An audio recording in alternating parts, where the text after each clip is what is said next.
je ta část, kde se s přítelem člověk dělí o starosti a o bolesti, protože někdy osud naloží člověku na ramena takový balík, že ho sám nemůže unést a potřebuje někoho, kdo mu pomohl.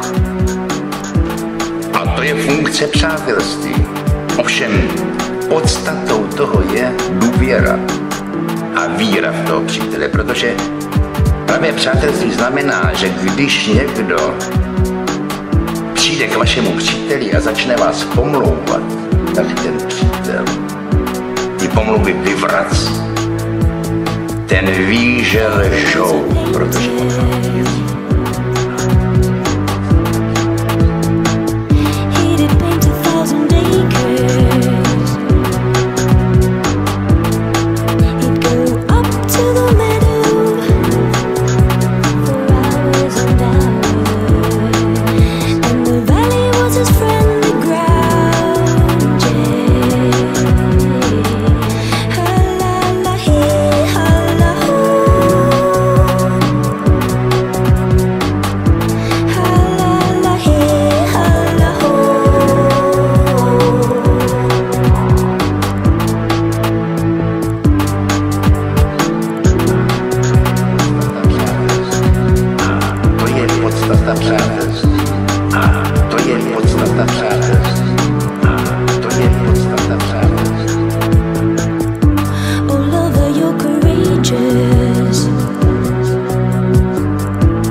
To násobí radost ze života.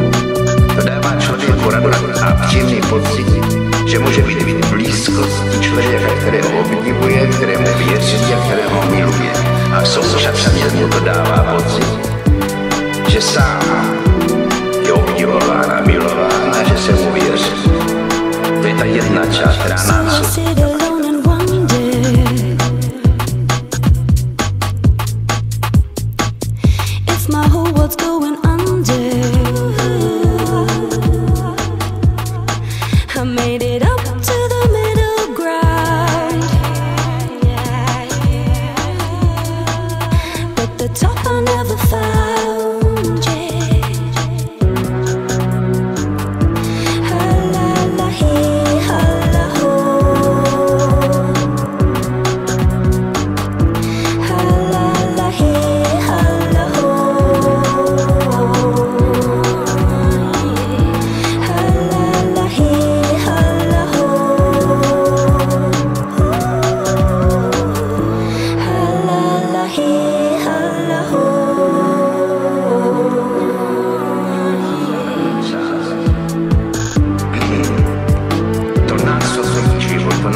že může být v blízkosti člověka, kterého obdivuje, kterému věří a kterého miluje.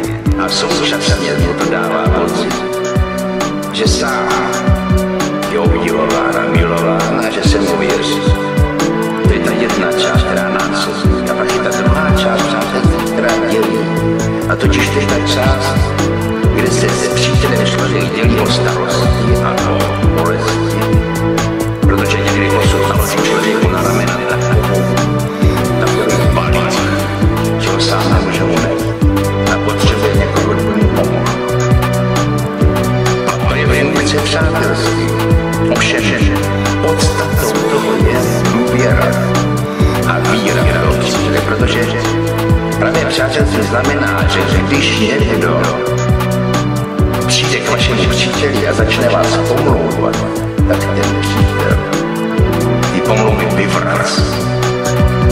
Ten ví, že lžou, protože on vám věří. A to je podstata přátelství. Je nejenom láska, ale i víra.